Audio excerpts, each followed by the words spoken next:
I have this rule: if a decision impacts more than one or two people, if it is worth more than 6 months of salary, and if it is meant to last more than 2 years, I don't see how agentic AI fits into those categories. Hey, everyone. Thanks for listening to another episode of Buildings 2.0, a podcast highlighting the voices that shape our built environment, presented by Integrated Projects. I'm your host, Jose Cruz. Today, we're speaking with Andrew Zang, founder and CEO of Bespoke AIR. Now, Andrew's path, it's a fun one. So he's a real estate attorney, spent 13 years at Seville's doing over $4 billion in office deals. In New York, he walked away to build an AI company because he's fed up with how broken and siloed some of that data in real estate is. He wrote a book on it, My Data, My Strategy. His pitch is he essentially calls for responsible AI. So we're going to unpack a lot of that.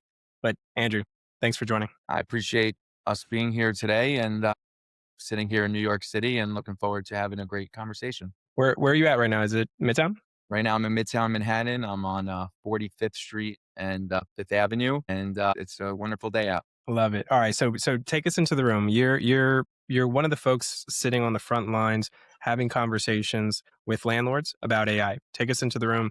What are we talking about? What are they asking about today? Well, strictly with landlords and real estate, when you're with large organizations and small organizations, you see that there are a lot of professionals that at times wear so many hats, and then at times only wear a few hats within an organization, depending on how big the portfolio may be. So when you hear that, what you should say to yourself is, how is one platform going to solve the needs of organizations that are so different? It's becoming very clear that it's going to be difficult to have one type of platform built in 2025, 2026, let alone if it was one that was built several years prior, to be universal for the needs of organizations today. And of course, when you have a large real estate organization or even a smaller one, you still have legal and HR and accounting and maintenance and property management. But I call all of that defense. And what I mean by defense, I mean that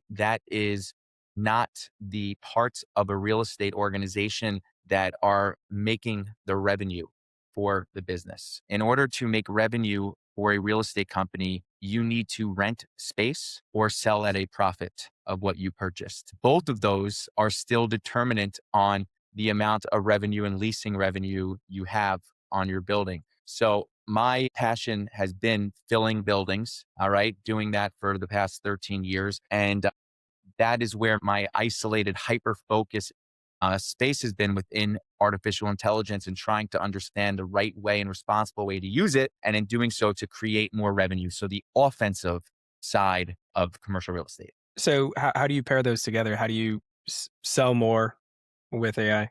Sometimes it's not pairing so much together. It's having to educate all these organizations on it can't be all in one. You're allowed to have artificial intelligence to help you do your everyday job independently for all those different sectors. There's a lot of times you're sitting in a C-suite, or you're creating an AI governance committee internally, or pitching and presenting to a large organization that might have 8 different people sitting there who are overseeing 8 different departments. And those departments are not talking together every single day. These are the one times where they're sitting in a room together. And I think it's been a positive, but it's also been at times an aha moment for a lot of organizations to recognize that you're having people come in and meet with you and discuss sectors that they're saying to half of your organization, this isn't for you. We're not building something for you. We're hyper-focused. AI is supposed to enable the best retrieval, the best efficiency in what it's doing. But if you think that someone's going to offer you a product or a system that was built for HR and accounting that's going to do the same to help you lease space or help you do acquisitions of space, you're wrong. It's not possible. And I think a lot of organizations are starting to realize that. They at first said, you know what, we're going to look for this one big product, this one big offering that can handle a lot for us, and that they're realizing that it ends up being somewhat of lemons for certain parts of their practices and departments. And I know I'm throwing a lot at us quick and jumped right into this, but that's Yeah. kind of the rooms that I'm thrown into, right? When you're coming in to sit and discuss deploying platform systems to solve for efficiencies, and you're actually going in there and saying, no, I only solve for one of these, and specifically mine being to help lease more space and to do so efficiently. Leasing a space in a city like Manhattan is not the same as a residential apartment lease for 12 months, right? Some of the transactions that I work on, they last over 20 years of time, sometimes even 30 years, right? And they could be for an apartment could be 1,500, 2,000 square feet, as we all know. But an office lease could be 100,000 square feet, 300,000 square feet, 30,000 square feet that can be in the tens, if not hundreds of millions of dollars just for one transaction. So in doing so, you certainly need to have a hyper focused tool that understands your processes, your workflows. And a lot of times also people hear artificial intelligence and they think you should just speak it to the phone and it should be able to just take the process from start to finish. Unfortunately, Yeah. real estate is a people's business and it's a trust business and it's a long-term relationship. So both on all sides of it, of all sides of representations of the people and the businesses themselves. So it needs to be artificial intelligence that's built with what's called a human in the loop layer, where it's always going to be able to be interactive, not only for the people doing it, but even the technology itself to be able to have responsible layers of editing and auditing for its own accuracy. Yep. You've done billions of dollars in deals already. So what are you suggesting the promised land looks like? Like, if you could kind of wave a magic wand, what should leasing look like? What is maybe the current market getting wrong? The current market is getting wrong, not having the right buy-in from every organization. And it needs to be bought in from everybody for it to truly have its power, because artificial intelligence is meant to be able to get better over time, and it's meant to be able to learn from all the data that it gets. And think about all of those professionals that have been representing certain buildings for 30 years. And I'll be specific. I'll say one of the best phone calls that I have, or and when I mean best, I mean like the most difficult, right? Are when you call a super and you're trying to put together, a custom data set to help build an AI platform for a landlord, and the super will say, "Well, I've only been here 14 months, and the professional before me was here for 25 years, and he kept no records. Everything was in his head." And that happens so many times across the building, and you're talking what even a super can handle. They're very vital at times to get a transaction over the finish line, because they know where the ghosts are in these assets. And I like to say at times a little inappropriate, but where the mice procreate, right? To say it nicely, where everything happens, and the dimensions and the locations and the challenges. And that's the type of stuff that if we can deliver to an AI system and it can be retrieved better from an entire organization, the gap of time the data gap that to retrieve such information, get people online, get answers back to other sides, that speeds up the timeline of a deal.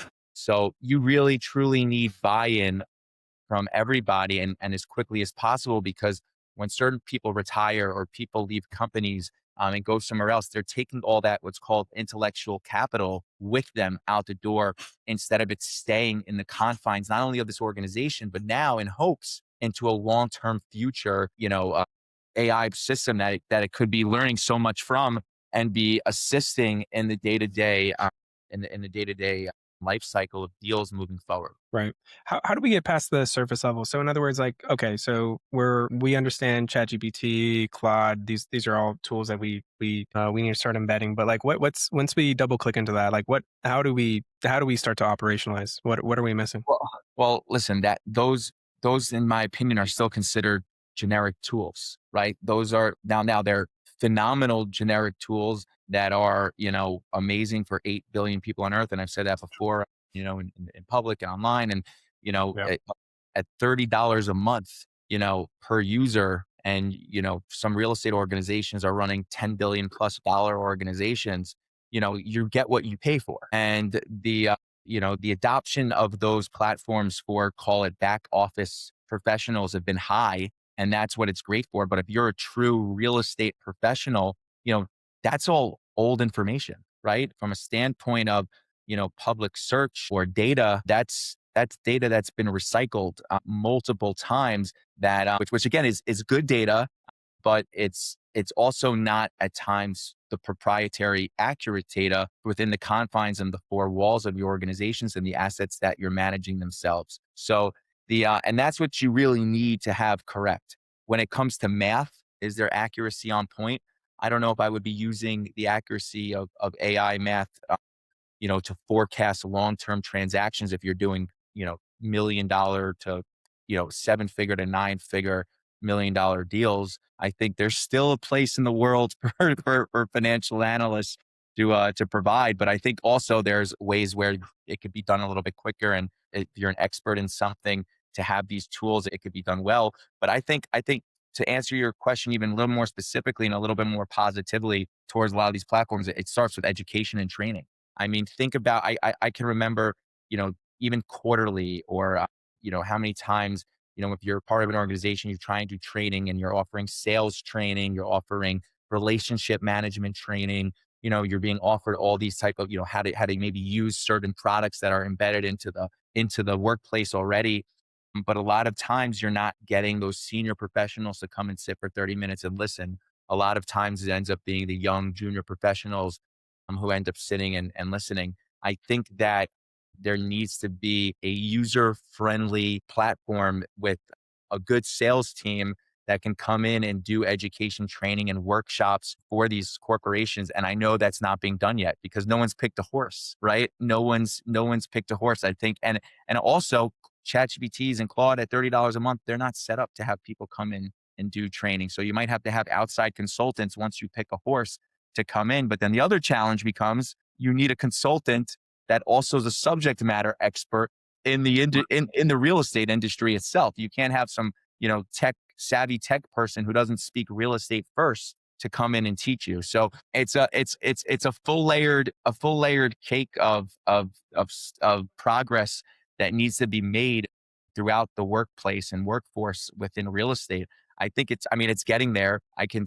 tell you that, for the last year and a half, I've spent my days sitting in boardrooms with the largest landlords in the country, if not on the planet, and hearing them and seeing how some far they are from getting out of their ways, and a lot of times the most senior professionals pushing it off to the younger professionals. I've been in boardrooms where all of a sudden senior professionals have invited junior professionals into the room and said, "Hey, you're our new chief AI officer right here on the spot. Here's a promotion that doesn't actually get you paid anymore, but it's something that you have to handle, on behalf of our company." So I've seen it all. We're all, and we're an archaic business in real estate where we still like to handwrite a lot of what we do, but that's going to end up being the thing that holds everyone back from performing the best or seeing the best results from artificial intelligence. Because again, the more data it gets that's good, the better it's trained, the more data you're going to be able to retrieve from it, and then the more comparison analysis is going to be able to be done. So if Right. you're not inputting anything and you're not inputting anything accurate, and you're not inputting anything that's live in live stream and live feed, it's gonna be more difficult to get better because even every single organization has call it that admin at the end of the rainbow, right at the end of the yellow brick road where they're the ones inputting the information once a deal's done or once they're privy to certain information. But by the time that ends up happening, it's nobody internally really, but they're on to the next. So it really needs to be a user friendly way where you can kind of drag and drop information, and a little bit of hard work from a couple of individuals can create unbelievable AI retrieval and visibility to an entire organization. You're the CEO of one of the largest landlord companies in the country. Around you are a bunch of folks, as you alluded to. It's a big table when dealing with built assets. You got procurement, design, construction, facilities, operations, executive teams, etc. What en route to that yellow brick road you alluded to? What's the first thing you're asking folks to do across the table? Well, you know, that's first the big challenge because I don't think real estate professionals want someone to come in and ask that question. And I think that's what happens. I think they want someone who's going to come in there, which is someone like me, and or this is what needs to be done. Is there needs to be people that are real estate first and tech second because again, the tech needs to be there, right? But everyone is saying how tech is becoming more enabled and people are able to do things on their own and people are going to, so if you're going to really buy into that concept, then you need a true real estate practitioner, because if the organization is not, it doesn't already understand how your process works and what your workflows generally are, it's going to be incredibly difficult to expect for them to build something meaningful that's going to last for your organization. So I think when a lot of tech companies, even from Silicon Valley, or have big invested heavily for venture capital firms, and they send their sales associates or account managers in to meet with these large real estate organizations, I think they lose them at the first, right out the gate, to discuss what are your challenge. We know your challenges. It's more of, what are you willing to put the time into to solve for this? Because Right. that's what it's going to take. And you know, the first step is building a team going to take time, energy away from other tasks to get this right. Whenever I'm deploying a system, of course, everyone wants to say, "Can we have a week or two to play with it?"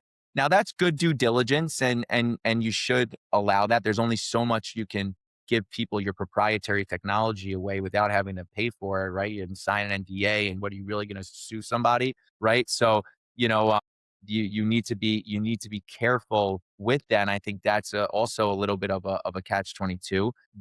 But I think that knowing that if you're going to need someone to test and play with this, that means you need to have a team and a committee prepared to understand what our workflow challenges are, what we will actually utilize every day. Because again, there could be a technology that has 30 beautiful features, and only two of them is something that is really going to be needed. But guess what? Those two features are something that if you're saving a couple hours a day on your time, that hopefully leads you to a couple hours more of revenue generating activities, right? So what is AI really helping you do? It should, especially in real estate, it should enable you to have time to do revenue generating stuff, right? Right. There's never, and again, that's why I'm so focused on the offensive side, because if you're building an AI systems for, more call it back office functions, which I think is a saturated market of prop tech. I mean, a heavily saturated market of all these different types of tools to help with accounting and bookkeeping and energy savings, or property indexing and all these other things. Those tasks might become easier for individuals, but they're not then wearing the hat of going out and trying to find more deals, trying to lease space at a higher number, trying to understand the competition in the market. Those tasks are generally given to, the asset managers and the transactional management team and the lease administrators and the brokers and the leasing agents. And that's the offense side of real estate. And so any minutes of time that you can give back to those professionals, so that they can take that time and spend it on building relationships, following up on old deals, going back into their tenant base, seeing, and doing that relationship management and deal making, then you're providing real value that turns into dollars for companies. I love your framing here around, at the end of the day, you're either renting out the space or you're transacting the space and ultimately generating revenue. And it's a kind of a great way to like sift through a lot of the noise there.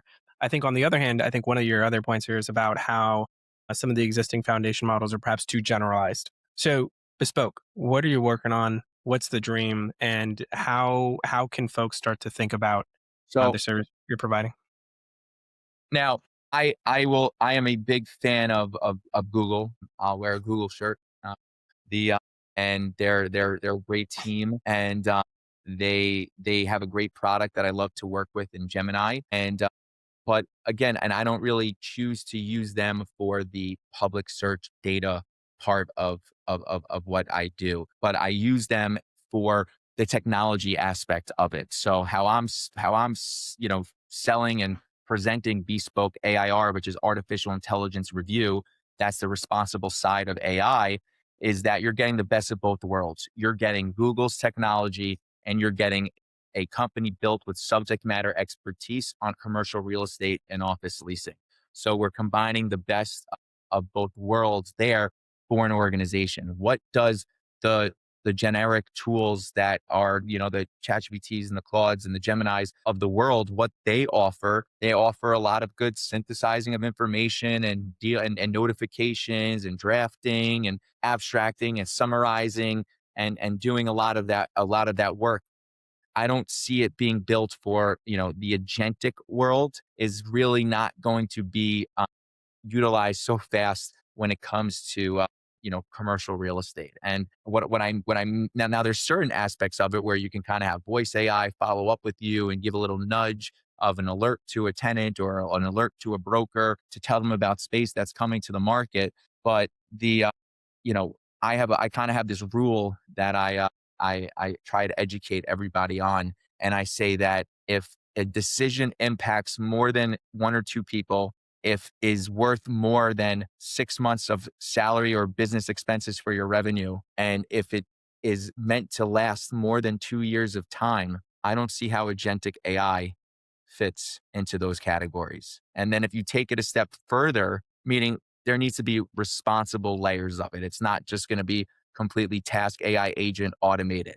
There's workflows within it. There's auditing within it that can be done with humans in the loop and overseeing, but I don't see anywhere responsible. I don't see where someone would feel comfortable if you are, going 3 for 3 on those aspects. And when you look at a commercial office leasing deal, and we won't use a huge one, but I mean, if you're doing a commercial office leasing deal where, it's a 10,000 square foot transaction, just we'll say in New York City, but really anywhere, that could impact 25 people where they're going to work, 25 to 100 people where they're going to work every day, right? And what the value of that is going to be in the probably tens of millions of dollars, off of the balance sheet, and it's going to be for 5 or 10 year term. I think we need to have a red line that's done by a human still, right? But there's still so many aspects within the 6 to 12 month frame of time of doing a transaction where you can utilize retrieval technology, better visibility, better quicker, more efficient access to generating the work and the documents and the reporting. That is ways where AI can speed things up. And why do we want to get deals done quicker?